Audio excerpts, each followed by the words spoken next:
Agora que a gente já foi apresentado de um modo mais conceitual ali a maneira de fazer o tratamento de colisões usando endereçamento aberto, as várias maneiras, vamos falar um pouco, vamos ver em mais detalhes aqui para tornar mais palpável, uma implementação de uma tabela hash com sondagem linear. Notem que eu escolhi aqui a sondagem linear por ser justamente a mais simples, mas ainda assim é um exemplo válido do endereçamento aberto para a gente ver com mais detalhes como isso pode ser implementado. Para facilitar a implementação, eu vou usar esses dois defines aqui. Notem que são defines, eu vou usar eles conceitualmente como se fossem funções. Tá? Então, onde eu escrever livre h, a gente sabe que o código vai ser substituído pelo que está entre parênteses ali. Inclusive com parênteses para garantir que a expressão é resolvida antes do resto. Então, é a mesma coisa para o incre h. No caso, semanticamente, antes de ler ali, eu quero deixar claro para vocês, o livre h é simplesmente uma verificação se a posição h está livre na tabela. Para ver com mais detalhes isso, notem que o livre h nada mais é do que a comparação para verificar se a chave, que é uma string aqui, da posição tab h, é igual a null. Se ela for igual a null, quer dizer que aquela posição está livre, eu não aloquei nenhuma chave lá ainda. E o incre h é para incrementar, seguindo a regra da aritmética modular, a posição h. Então é para ir para a posição seguinte. E tem essa expressão complicada aqui, tá? É mais uma tecnicidade da linguagem. Isso aqui é um jeito de fazer um if, then else, tá? Numa única linha. Então o que está dizendo aqui? Olha, o h vai receber vai receber uma atribuição aqui, mas tudo à direita aqui vai ser resolvido antes dessa atribuição ser resolvida. O que está à direita? O que está à direita é a seguinte verificação. Se h for igual a m-1, então devolva 0. Se não, devolva h mais 1. O que significa isso? Como era de se esperar numa função de incremento, h vai receber, na maior parte das vezes, h mais 1. O h vai receber o seguinte dele. No entanto, como nós estamos trabalhando com a aritmética modular ali, e a aritmética do relógio, né, de dar voltas no nosso vetor com m posições, se eu tiver na enésima posição menos 1, a próxima posição, para fazer a sondagem, né, vai ser a posição 0. E é isso que ele está dizendo explicitamente. Se h for igual a m-1, devolve 0. Eu deixei isso aqui para vocês, né, uma curiosidade, para vocês verem como implementar, mas eu até acho mais elegante isso que está comentado aqui, eu poderia substituir, funciona também, tá? Que é h recebe o resultado de h mais 1 módulo m. Se h mais 1 tiver até entre 0 e m menos 2, o resto da divisão por m vai ser o próprio valor h mais 1. Se não, se ele ficar igual a m, vai ser 0. Tá? Então funciona exatamente da mesma forma, acho que é um jeito até mais elegante de pensar, mas os dois são corretos. A partir desse momento eu vou sempre supor que vocês estão entendendo que quando eu uso livre h é para verificar se uma posição está livre e incremento h é para ir para a próxima, seguindo a lógica da tabela de dar a volta. Beleza. Esclarecido isso, como que vai funcionar a nossa estrutura da tabela de símbolos aqui? Vai ser esse tipo, celts aqui, que eu vou definir, que é um registro que tem uma chave e um valor. Cada célula da nossa tabela vai ser isso. Note que agora eu não estou mais pensando numa lista ligada, que tem campo proxy, tal, não. Cada posição da minha tabela vai ser isso aqui. Eu vou ter um vetor de celts, que tem essas duas posições ali, uma chave e a outra o valor. No caso aqui, de novo, para simplificar, tá? Não estou recomendando que vocês implementem assim, mas por uma questão didática fica mais simples de mostrar. Eu tenho essas variáveis globais aqui, o número de chaves, o tamanho da tabela e a minha tabelinha aqui, a minha tabela tab, que nada mais é do que um apontador de CLTS. Note que agora ele não é um apontador de apontador, ele é só um apontador, porque em C é intercambiável. Né? Um apontador de CLTS é um vetor dessas células. No início ele não está alocado. Vejamos então a nossa funçãozinha que o aloca. Eu recebo aqui max, que vai ser o tamanho da minha tabela, e o que eu vou fazer é que m vai passar a ser igual a max, o número de chaves vai ser no início igual a 0, tá? Então eu garanto que o número de chaves começa com 0.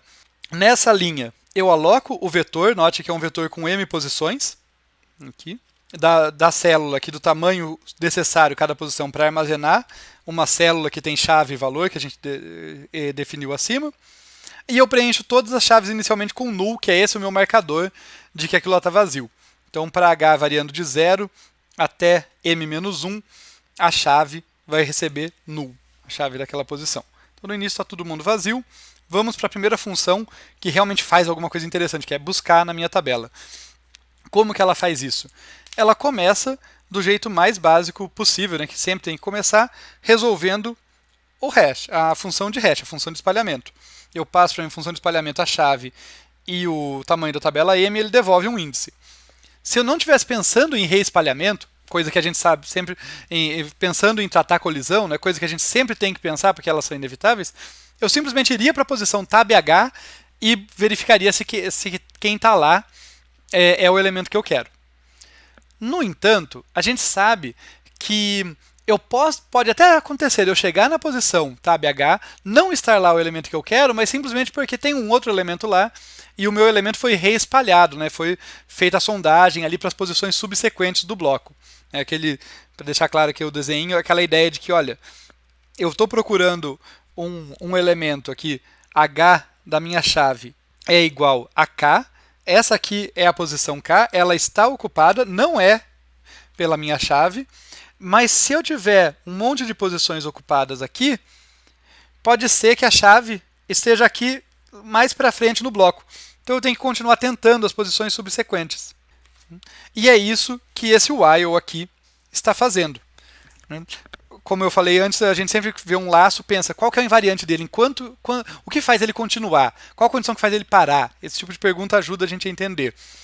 Então, esse while vai continuar enquanto não tiver o H, né, a posição H corrente, não for uma posição livre e ele não encontrar a chave. Enquanto não for uma posição corrente, ele não encontrou a chave que ele está buscando, o strcomp ele não deu igual a 0, não deu match, ele vai continuar incrementando, ele vai continuar avançando ali, lembrando, com a aritmética modular. Se ele chegar no final, ele volta para o começo. Quando ele sai, tem duas possibilidades. Ou ele achou uma posição livre, caso em que a busca falhou, porque ele começou a busca na posição H. Note que no início, a posição H é devolvida pelo hash, né? Devolvida pela função de hash. Então ele começou a busca na primeira posição em que ele podia encontrar aquele elemento. E continuou até o fim do bloco, porque ele foi incrementando aqui sempre, até terminar o bloco. Se em nenhuma das posições que ele verificou estava lá a chave desejada, ou seja, se a posição que ele está é livre, falhou.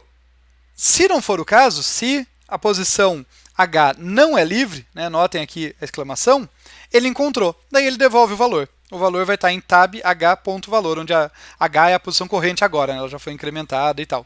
Então, ele começa buscando na posição dada por hash de chave, e ele só vai sair do bloco ou porque ele encontrou, tendo ali a posição H em que ele encontrou, ou para a primeira posição vazia ao final do bloco. Tá legal? Então, essa aqui é a nossa funçãozinha de busca. Notem que eu não quis deixar o quiz aqui, mas tem o mesmo problema de antes. Eu estou usando 0 como marcador de valor inválido, que não existe. Se valor puder ser 0, na minha aplicação, isso não é uma boa escolha. Daí ou eu escolho um outro valor, tipo -1, alguma coisa assim, se por exemplo os valores só forem positivos, ou eu tenho que trabalhar com aquela ideia de que eu devolvo o apontador para o campo valor e devolvo o null quando ele não foi encontrado. Fica aí também, né? Sempre tem algo a mais que a gente pode fazer para deixar a função mais robusta. Ao invés de fazer, eu prefiro deixar como um exercício para vocês pensarem, acho que é mais interessante. Agora, entendida a função de busca, vamos ver a inserção. De novo, é uma inserção ou edição, tá? Faz as duas coisas. Se eu encontrar a chave que eu estou buscando, eu vou alterar o valor daquela chave, daquele elemento que tem aquela chave. Se não, eu vou andar até o fim do bloco e vou inserir ali. Essa que vai ser a ideia. Então, de novo, eu começo com H aqui recebendo a função de hash para aquela chave, para saber onde eu começo buscando. Esse laço é exatamente o mesmo de antes, ou seja, quando eu sair dele, ou eu aponto para uma posição vazia, ou eu aponto para a posição cuja chave corresponde à chave que eu estou buscando. E daí, se eu estiver apontando para uma posição vazia, notem que aqui não tem a exclamação negando, né? Nesse if aqui. Se eu estiver apontando para a posição vazia, se H for livre, quer dizer que não encontrou. E daí, eu vou inserir. Tá? Eu já falo desse outro if aqui, mas vamos lá. A princípio, eu vou inserir. Simplesmente eu vou falar, olha, tab h.chave recebe a string da chave lá. Lembrando que eu tenho que usar o copy string porque tem que alocar espaço para ele. A copy string já faz todo esse serviço para mim. Aloca o espaço para armazenar a string. E o número de chaves aumenta. Tá? O valor vai ser adicionado na sequência, mas antes de falar disso, por que tem esse if aqui? Por que a função não pode ser simples, né, gente? Bem, Tem esse if porque o número de chaves não pode ser igual a m-1. Se o número de chaves, tá, já for m-1, eu vou simplesmente devolver que a tabela está cheia, não insiro e retorno. É basicamente um caso de falha ali. Era uma inserção que tinha que ocorrer, mas não aconteceu. Minha funçãozinha aborta. Por que isso, gente? É claro, assim, o espaço é limitado, né? Então uma hora teria que acontecer. Mas nuance, né? Por que com m-1 se a tabela tem m posições? Fica esse quiz aí para vocês, tá? Esse porquê de eu me negar a ocupar a última posição. Se eu tenho m-1 posições ocupadas, eu não ocupo a emésima. E isso tem a ver, fica a dica, com entrar num laço infinito, num loop infinito. Tá? Voltem ali na função de busca, tá? Vale para inserção também, mas na função de busca está mais isolado, e verifiquem qual é o critério de parada, qual é a garantia de que quando a chave não está, eu vou parar o meu laço de busca em algum momento. Tá? Se a chave tiver, tudo bem, eu vou encontrar, mas se ela não tiver, eu tenho que perceber que não estou em algum momento. Né? Para isso o bloco tem que terminar, e daí para isso tem que ter posição vazia.